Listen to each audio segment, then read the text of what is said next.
Thank you, Alex.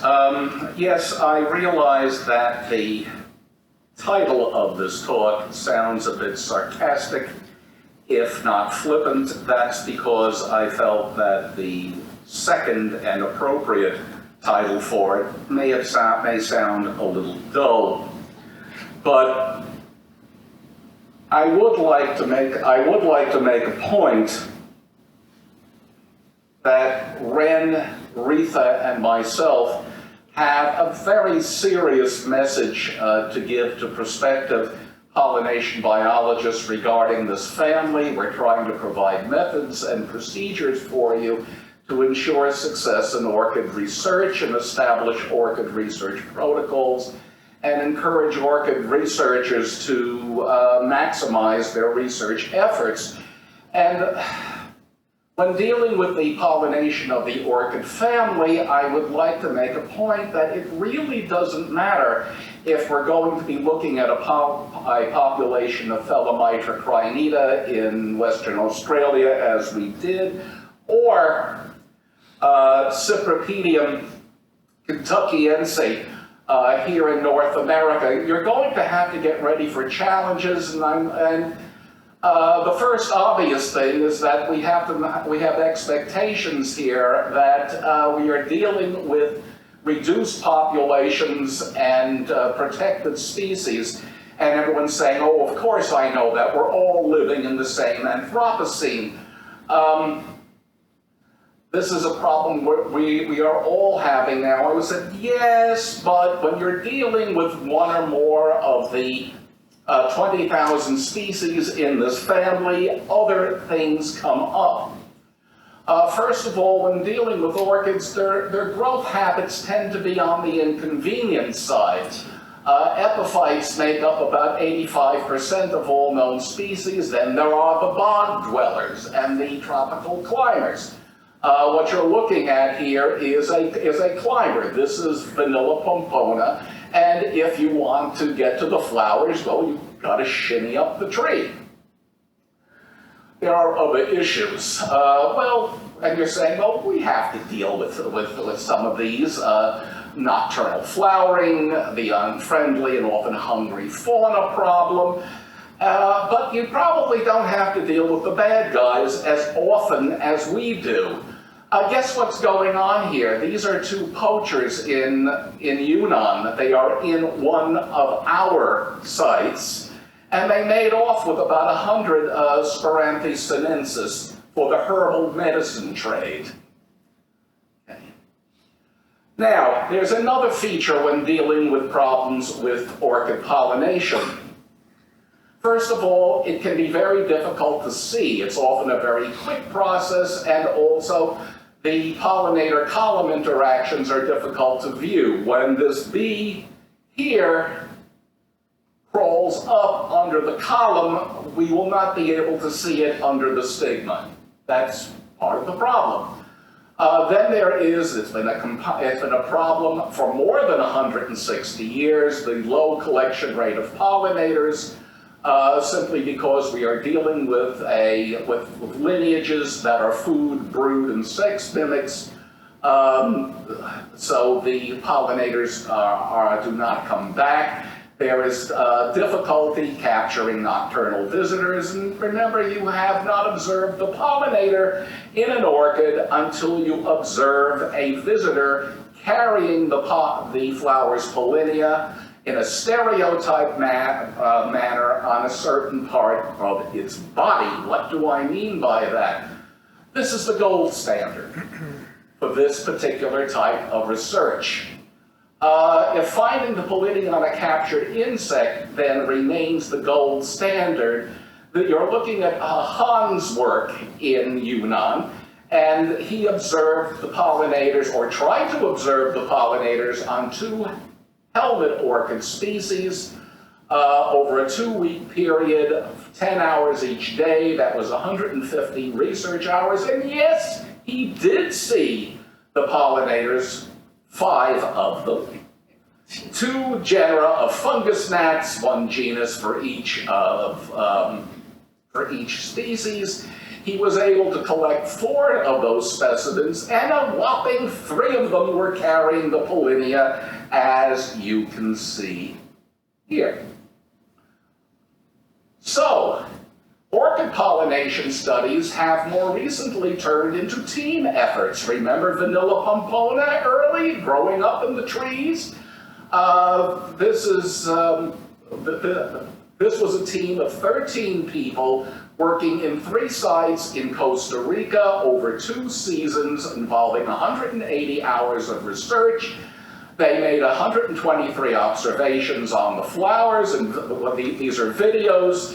They caught 773 bees by baiting. I'll have more to say on that. That was 23 species, but only 5 male bees of 1 species were caught wearing the pollinia. Guess what? Darwin had his problems too. This goes all the way back. The first edition of his book on orchid pollination is not really an ecological study. It is a study of biomechanics on floral organs. His observations and collections of pollinators were down to 2 species, as I recall. It's the second edition. It got better for Darwin after that. He looked at another 4 species. But let's see how that balances out. Darwin observed the pollination of 6 pollinator species in England. That's not bad. He looked at he saw pollination of 11% of the orchid flora of Britain. Whereas, look at me. I've been to 4 countries.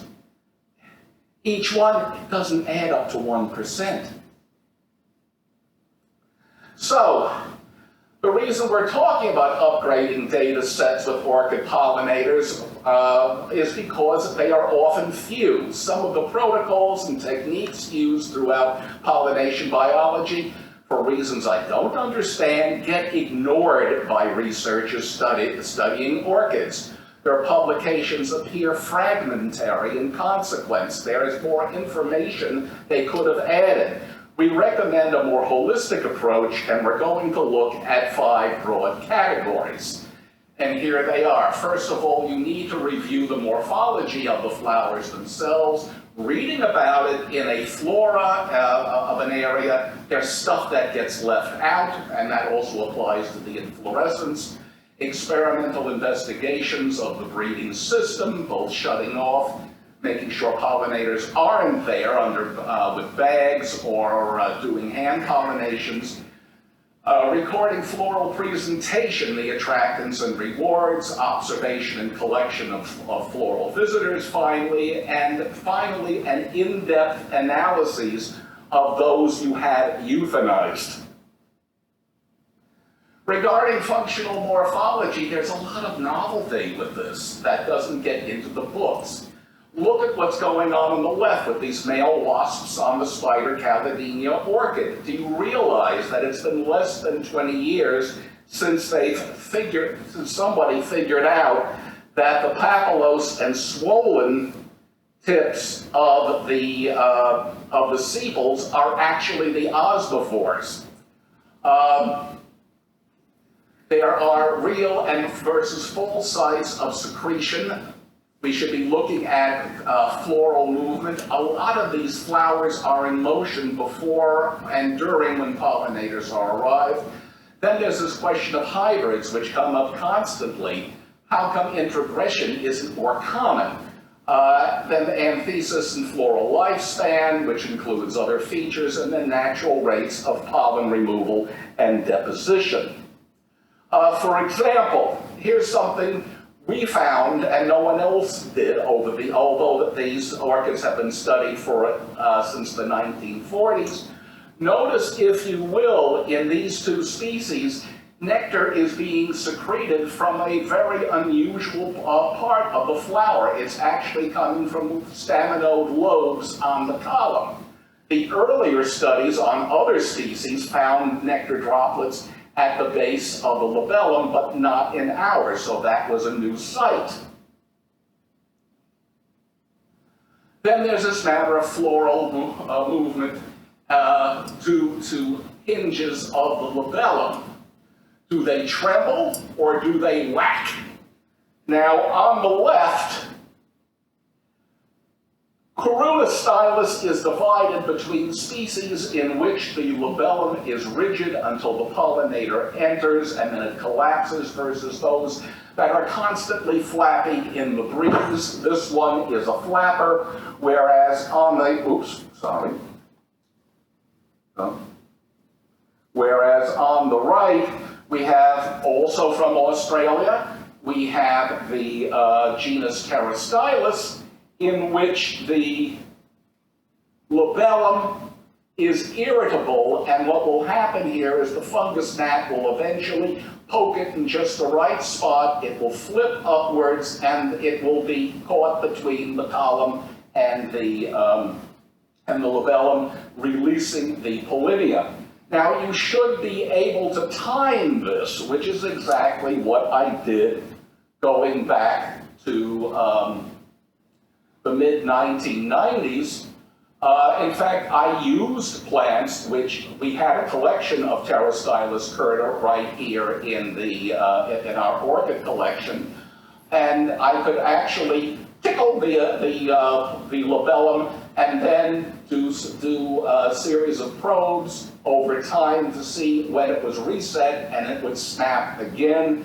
And you can see here that it takes at least 2 hours or more for this to reset and become irritable to probes once again. Then there's the matter of floral dysfunction in hybrids. Orchids commonly, at least they do in Australia, hybridize, but the hybridization between species is common. You see lots of F1s, but you don't see anything much more than that. Now, this is a cross between a yellow-flowered species and a blue-flowered species. It looks like it has everything going for it. It even bears its little visidium there. It's hard to see, but the pollinia have dropped into place. It is essentially male sterile simply because the pollinia have dropped, but their corticals have not attached themselves to the visidium. So while it can receive pollen, it can't disperse it. Looking at the matter of anthesis, it's amazing what some of these orchid pollination papers don't have in them. Richard Primack, who was here a couple of months ago, was one of the first to, in fact, look at the lifespans of individual flowers. He noted, that didn't surprise anyone, orchid flowers, particularly those that offer no reward, tend to live longer than others. But with orchids, we must also consider what is, in fact, the functional lifespan of the flower. When is it receptive to the approach of pollinators and their manipulations? We should also be asking very simply, and a lot of people don't, what is the order of flowering? Now, this obviously, the Phyllometra macrophyllum is showing standard acropetal flowering. On the other hand, are there species that show basopetal flowering? Is flowering synchronous in certain inflorescences, or is it asynchronous?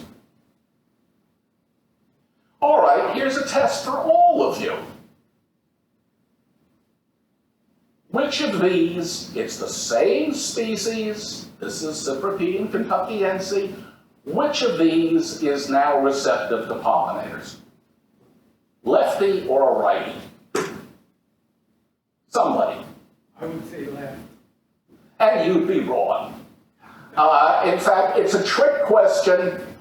They're both not receptive. The one on the right, that one's been fertilized. Yeah, that's right. But on the left, it's not ready yet. The dorsal sepal has not moved upward, exposing the entrance to the labellum.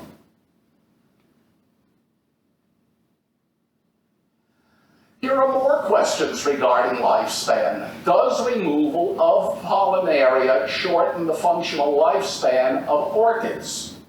Well, it sure does in the subfamily Epidendroideae. That's been part of the floral industry. Pollination physiologists have made a nice living out of this for the corsage industry. They have found, in fact, that if you remove the anther cap as normal or remove the pollinia, whole pollinia, this damages cells that release ethylene, causing the flower to wilt. That's why it's been such a big problem in the orchid industry. Whereas we should also ask, does the act of pollination shorten the functional floral lifespan? I mean, if you pollinate it, is it going to wither prematurely? Well, it does in some species within 12 to 24 hours. Orchidoid and epidendroid species, they start shutting down. Now, in the Philomitra, that on the right that I was working on, the perianth segments only open and close daily on warm, sunny mornings. That's why they're commonly called sun orchids. And they usually open at 9 a.m. and they close around 2:30. We used to say they keep banker's hours. But a pollinated flower, once you pollinate, also fails to open the next day, but cool, shady days can give you a false reading on natural rates of pollination. Now, you may not be able to see the pollinator at work, but you can certainly see what it has done. Darwin was the first to look into this. He published years later what are the natural rates of Pollinarium removal. Now, this little fly on the right is only about 3.5 millimeters long. You'll see more of her and her friends later, but she's obviously successfully removed the Pollinaria from 3 flowers. Well, it's almost impossible to see these at work. On the other hand, if we go to the inflorescences on a daily basis, we can count the number of flowers and the numbers that have had their Pollinaria removed, and we see it varies. Filiformis, 37.8% were removed, whereas down here in Rupii, a little less than 14% were removed over their respective flowering periods. Got a question for you. Do you think that fly could fly away after it was carrying all those pollinia? Yes. According to Rudy Cooter, who took that photograph, yes it did. Yes, she did. So the next step of breeding experiments versus pollinator-mediated ones, the usual techniques apply here. I'm personally very big on organza bags and bamboo skewers to hold them up. It's a matter of comparing rates of pollination in bag versus unbagged flowers along an inflorescence to determine the natural rates of either mechanical pollination or mechanical self-pollination or apomixis. And of course, with this bagging process, and you can then open it and do a number of hand pollinations to see what is going on. But when you hand pollinate, can you use pollen of one flower on more than one stigma? That will depend on the subfamily. In the Cypripedioideae and Vanilloideae, for example, which release their pollinia as amorphous lumps and incomplete lumps, you can use the pollen of one anther more than once. After all, in Cypripedioids, they always have 2 anthers. And the pollen grains are embedded in a sticky lipid matrix, so it almost always comes off as a spear. Retha got this pollen spear from a bee she trapped in a plastic bag, and this is the grains of the orchid, but the bee had been busy elsewhere. If you're wondering what this tetrad is, it had visited a vaccinium as well. Likewise, In the orchidoidy and basal epidendroidy, the pollinia are friable or sectile breaking up into these little subunits, and sure, you can use it more than once. However, when you deal with the epidendroidy, which is the higher epidendroidy, which is most of the family, the pollinia become hard, waxy, the pairs are often highly squeezed together, and if you look at the stigma dimensions, you realize that in a lot of these species, only one pollinium fits one stigma. I've got an odd one here, though. This is Calanthe. You'll see more of this from China. A single Pollinarium, as you can see, produces 4 pairs of pollinia.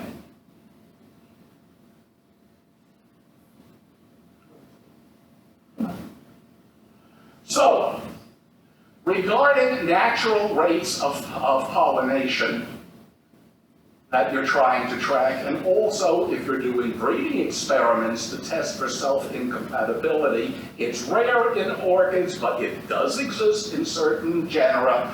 Using the question is, how best to do so? Should we do hand pollinations or wait for the insect to do its work, and then trace the movement of pollen tubes down until they reach the individual ovules, or is it just easier and better to just wait until natural rates of fructification and dehiscence? Well, there are advantages to using fluorescence microscopy. You save time. You don't have to wait months in the orchids. That's another problem for fructification. It will reveal exact sites of self-incompatibility. Is it stopping at the stigma, or do the tubes stop in the style? And sampling as flowers wilt gives you the natural rate of open insect-mediated pollination without losses to predation, disease, or weather. It's surprising how common that is. Pollination rates of populations of 3 Coruna stylus species that we looked at from whole pickled inflorescences that we collected at the end of the flowering period, depending on the species, showed rates of pollination, as you see on the right, between 14 to 26% in the same year, often in the same sites. But there are disadvantages to fluorescence microscopy. This is Retha's Cypripedium kentuckiensis study. Look at the size of the slides she had to use. Squashing and spreading tissues can be a lot of work in itself, dividing them nice in half with a razor blade. And remember, as a pistil dries, you don't have all that much time because pollen tubes can fragment and break up as tissues become necrotic. And you can mistake them for the remains of phloem cells, since both of these contain callus. Delayed fertilization can be mistaken easily for late-acting self-incompatibility, and you gotta wear gloves. The fluorochrome is carcinogenic. So what's the advantage of natural fructification and seed set? Well, you can compare and weigh dried fruits, as we did in Hybridization in China, with the differences between weight of seeds in selves versus crosses. You can compare empty and undeveloped and to developed seeds, as we have done here in this Cypripedium. These are all good ones. These never got fertilized. You don't have to worry about aging and drying of the stigma and style, and you can, if you don't use the wet tetrazolium test for seed viability, you can feel good about yourself and return the seeds to exactly where you found them. On the other hand, there are disadvantages of natural fructification. Seed set, as I said, the long wait, and there is fruit and seed mortality. As we can see here, that geometric caterpillar found exactly what it wanted, and you can look at the dung it's leaving. And I think in cases where we have orchid fruits taking weeks or months to mature, fruit mortality probably explains why the reproductive success of so many species may be 5% or less.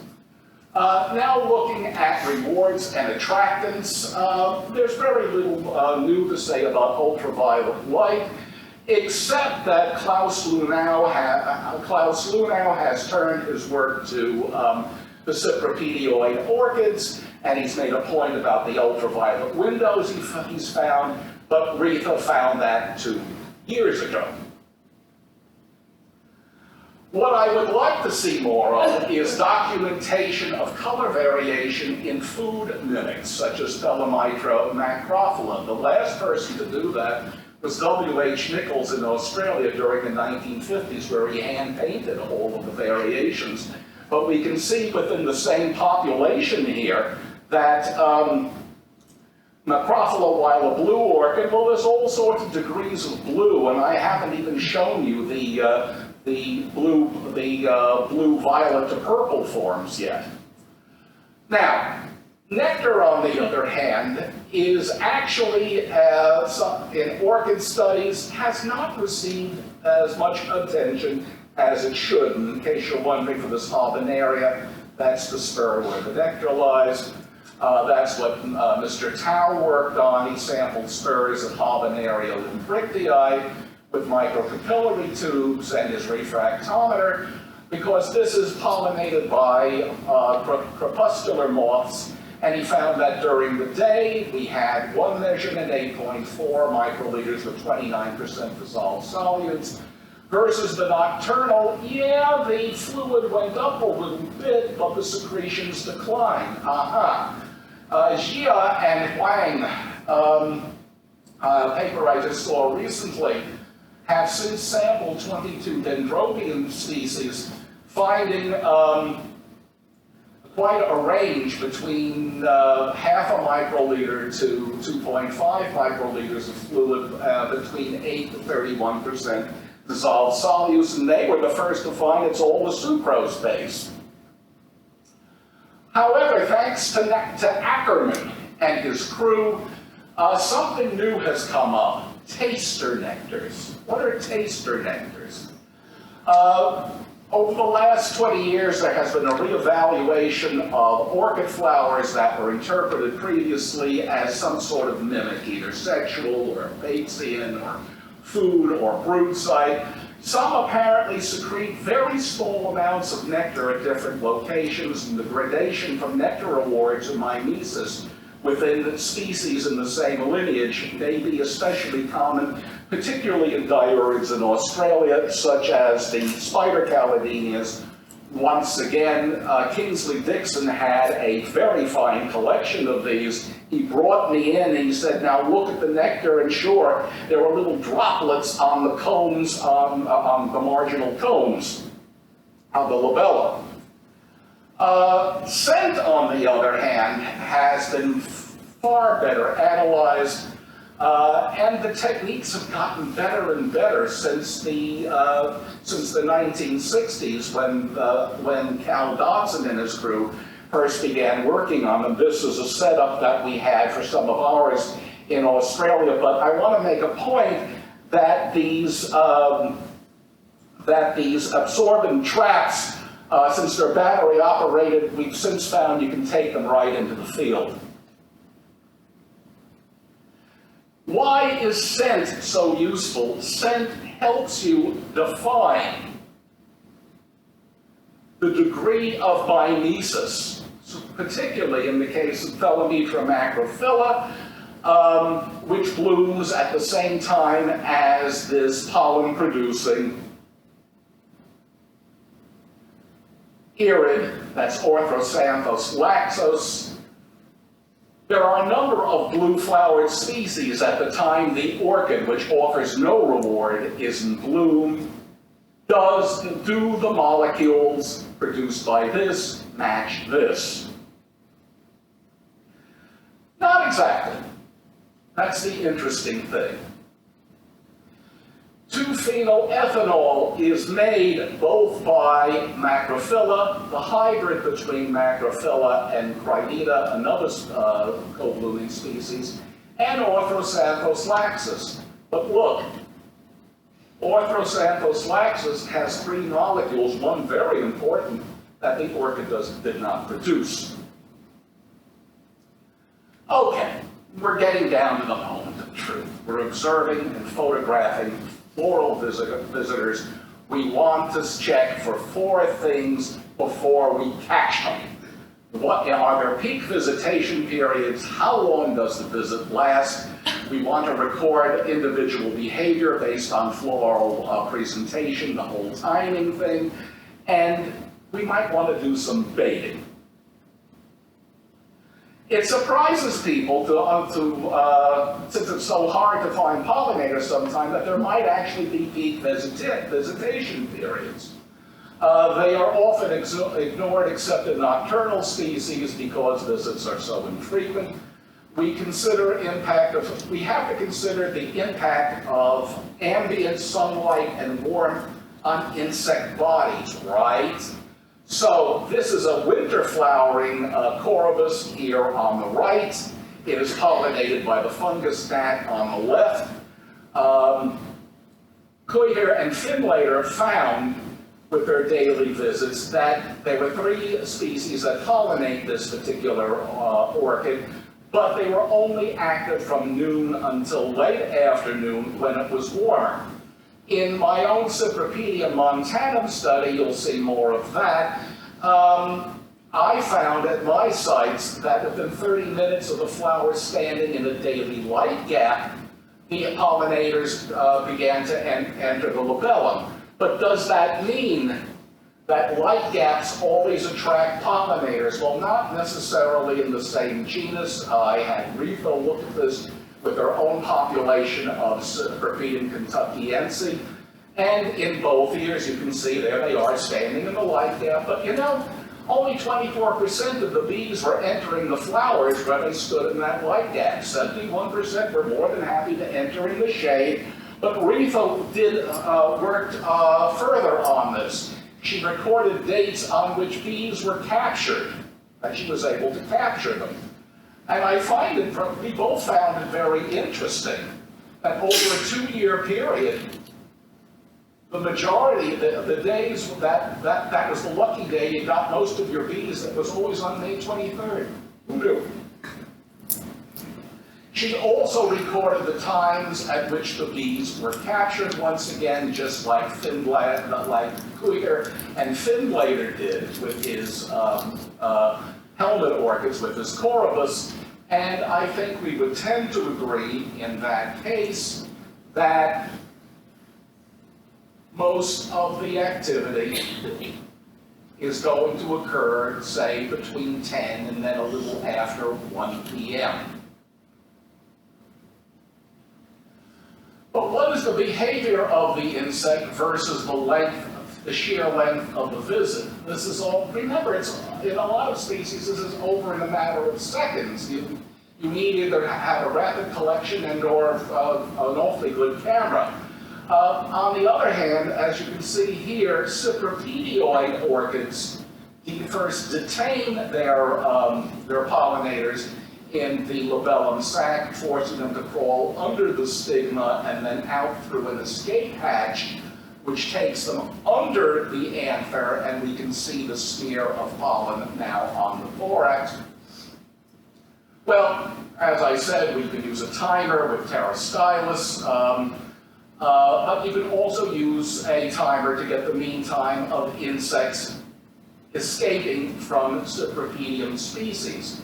Cypripedium parviflorum, on cooler spring days, say from mid-April through late May, when the temperature never rises above 12 degrees centigrade, it can take them as long as 15 minutes to 2 hours to get in and escape. They may even be sheltering in the flower. On the other hand, C. montanum, which flowers a month later and warmer, on warmer sites, generally it was less than 180 seconds in all cases, in almost all cases. Baiting. this is what you do when you're tired of waiting. It is a method of attracting pollinators artificially, providing you know what's the chemical composition of the scents. But it actually started more than 100 years ago by a Frenchman named Pollen, who was looking at Orchid's pollination, the sexual mimesis of Orchids. He would pick a bouquet, go into a field, sit down, and wait for the pollinators to arrive. This has become increasingly sophisticated by the 1970s, substituting fiberglass paper and sponges soaked in known concentration of terpenoids that epidendroids employ. And this in fact is still used extensively in the neotropics, as you saw in the vanilla pompona study. Now the big question. I know there are some people here who get very upset at causing the death of a pollinator. Should one collect or photograph, or for that matter, video? Yes, you should. Photography and video are, when possible, extremely important, particularly, for example, in these sexual mimesis cases. We want to know, for example, why does this male wasp have pollinia on its butt? Well, that's how it backed in. And by the way, this is for Cryptostylis subulata. This wasp ejaculated. But as we will see, the problem with photography and video is that it's not giving you a full data set that is available by a collection. What do you get when you collect pollinators? Well, you can, first of all, identify them either the species or at least get a morphotype. Secondly, you can compare the morphometrics of the flower, the architecture of the flower, versus the physical parameters of the pollinator. You can count the number of pollinia that this moth is carrying, although it will take a while. You can also determine did the pollinia move from the time it was withdrawn to when you caught it. You know, well, we'll see why that's important. You can determine the sex and caste of the pollinator, and you can do a pollen load analysis. Identification, got news for a lot of people. The pollinators of a number of species, they have not had a taxonomic study for more than 100 years. This is in particular, these are the chloropids that pollinate the Corunastylus orchids that I've been showing you. Your taxonomist may be willing to compare physical traits of your specimen and compartmentalize them into morphotypes if they can't get them down to species, and frequently they won't. We collected 323 Coniocinella flies on 4 Corunastylus species. Our taxonomists aggregated them into 6 morphotypes, but 96 of them were all in morphotype 2. Here's another point. You don't want to kill the pollinator, let the ambush predators do it for you. And they can give you a lot of information. This is my fellow Micromacrophyllum again. This crab spider killed a bee, and it's definitely one of the pollinators. There's the pollinia on its butt, and the pollinia has ruptured, which means it probably came from another flower, and it was held against the stigma before it was caught.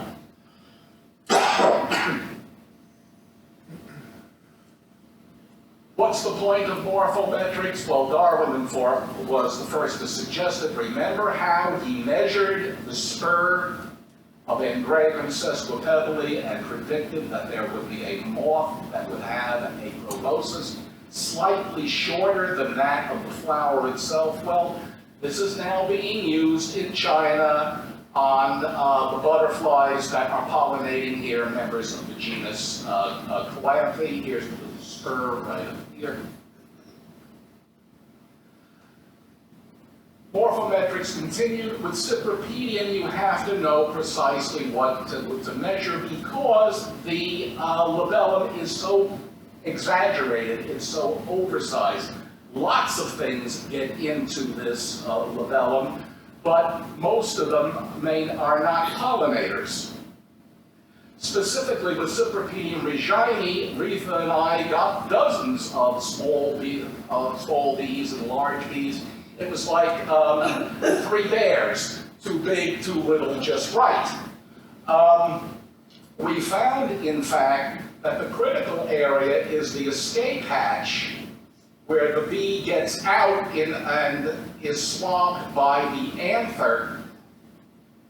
And we noticed that what we refer to as the exit width is 3.41 millimeters. And for the true pollinators, those that were carrying the pollen, they had a thorax depth, which is where the pollen is always plastered, that is pretty much the same size. So morphometrics, why so important? It's partially, I think that's half the reason why so few insects collected on or in an orchid are ever found wearing pollinia. Look at the papers, it's always less than 50%. The other reason that they don't, they're not carrying the pollinia is that frequently it's already been removed. But it explains also visitor fatalities. In Cypripedium montanum here on the right, 17 bees got in and they never left. I found them dead in the morning. What about attachments? What about stipes and corticals? Coruna stylus just produces a stipe. Here, when it is first withdrawn, it is either erect or suberect. Within a certain period of time later, depending on the species, it bends over until it almost touches the bristles on the fly's head. Well, Darwin was the first to look at this. He referred to it as the pencil experiment, because he removed the pollinia with a pencil, and he noticed, well, it lays down. Oh, that means that over time, it's repositioned, and then it's ready to contact a stigma, hopefully when it's on another genotype. Regarding the recording Pollinarium numbers and deposition sites, well, it's easy if you have a hand lens or a STEMI. There's 4 there. But we always count the remains of the basidia. Remember, as the insect moves from flowers to flower, those pollinia are going to break down or be lost entirely, but their little sticky plugs are there, so you count the sticky plugs, not the pollinia itself. It indicates the pollinator visited flowers with receptive stigmas before you caught it. And there are additional deposition sites that figure along lineages in a genus. This is Spiranthes sinensis in this is Spiranthes australis in New South Wales.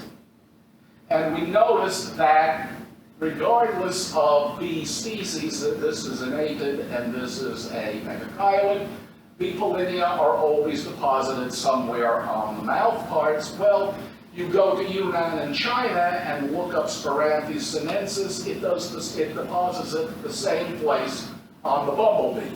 It's still going there on the tongue. Sex and caste, this is Cypripedium tibeticum.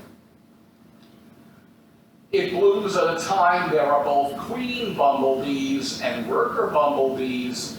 They both visit the orchid, but queens visit more frequently, and probably due to the fact that they're bigger and broader than workers, they are more likely to carry the pollen splotch on the thorax. In Coruna stylus, as I've been showing you, it's a girl's profession. Only chloropid flies in the genus Corneospinella are carrying the Pollinaria of the 4 species that we studied, and we aspirated. We caught 323 of them on the flowers 197 females carried Pollinaria compared to only 2 out of the 65 males. And that was only on one species, Corunostylus filiformis. The importance of male versus female bees in 3 Cypripedium species differs. Look what happens to Retha's Kentuckiense. 39 of the bees out of 112 captured turned out to be males, and 27 of those males were carrying the pollen. I didn't get that in Montana. I only got 4 males for Panargynous ineptus, and in Parviflorum here in Missouri, 42 bee species, 227 captured, 11 males, but only about 3 of them were carrying the pollinia. It's largely what the females are doing when they visit Parviflorum. Now, I've been trying to do this for the last 40 years and tell people the value of doing a pollen load analysis on anything you study, but orchids in particular.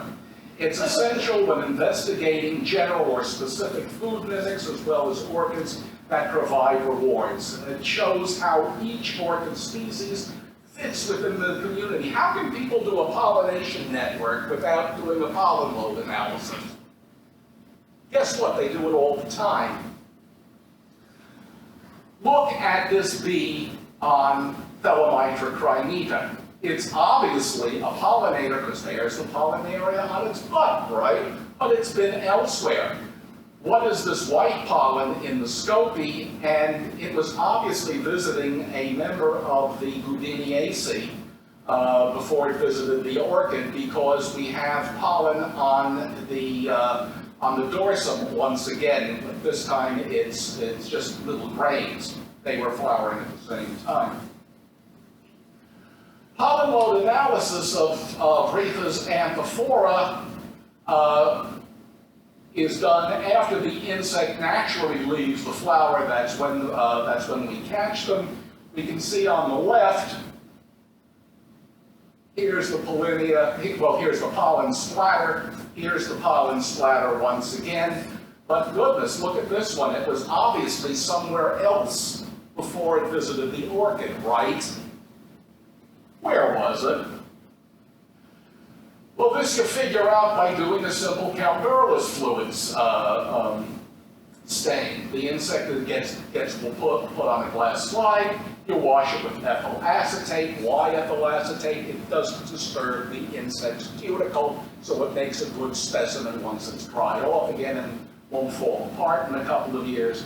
The pollen film remaining on the slide is stained with calburulus fluid, and you keep a common library of glass slides or micrographs of everything else that's flowering in the area when you do your herbarium vouchers. So, the little circular monosulcate grains, that's the orchid. But this, oh dear, that's Lonicera japonica, an invasive. That's good old Japanese honeysuckle. That's where the bees were. So if we look at the pollen load analysis of bees caught exiting flowers of Cypripedium montanum again over 2 years at 2 sites, we get quite a lot of information out of just 84 bees. The total number of bees that carried any pollen was 72, and the total number of bees carrying pollen of C. montanum was 41. The total number of bees carrying C. montanum plus other species was also 41. Every single one of the bees that carried orchid pollen was also carrying the pollen of at least one other co-blooming non-orchid species. So,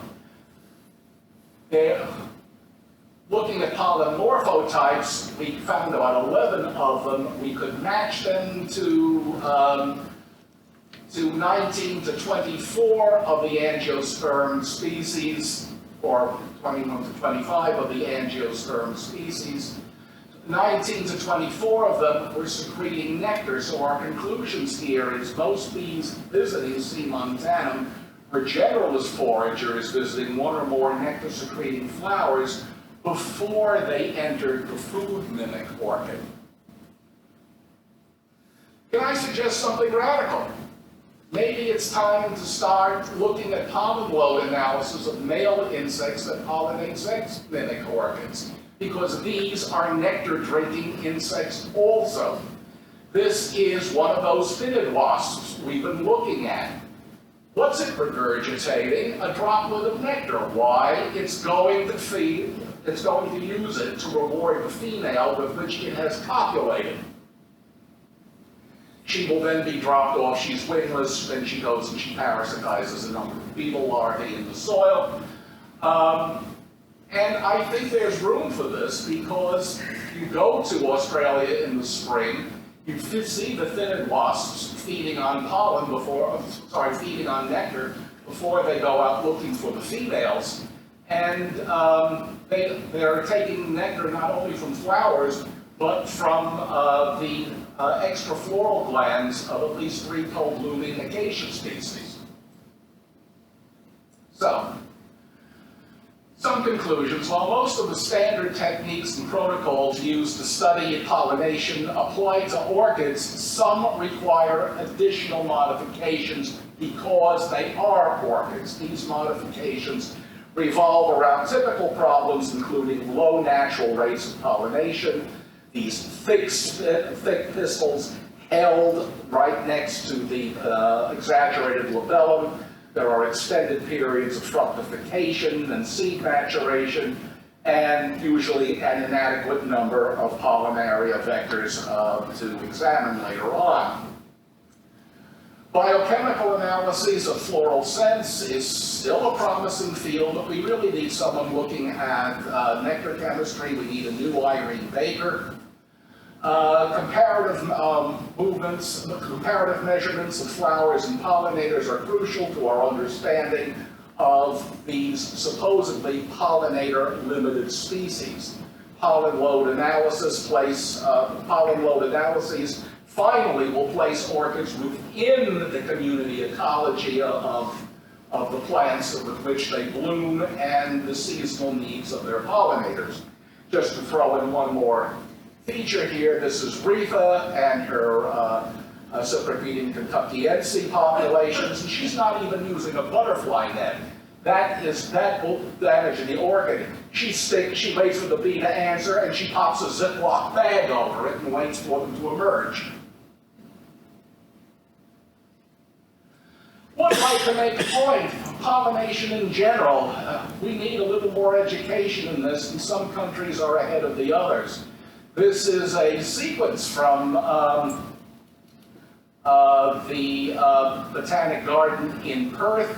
Every year they have a children's education program. This is the rare Thelomitra variegata here on the left, and here she is again.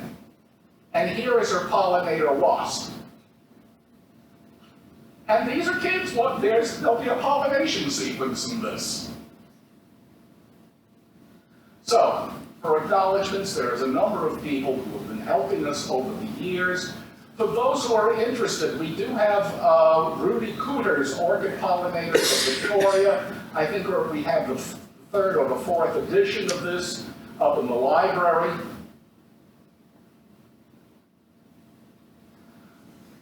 Furthermore, I would like to thank Daniela Skaka-Barozzi, who did work for her thesis in Western Australia on the Diurus orchids, which I haven't shown, but she also did this work on the Vanilla pompona, and you might want to see her Earth to Be channel on YouTube. Half of them are Italian, but you know, we all need to learn a little Italian. Thank you.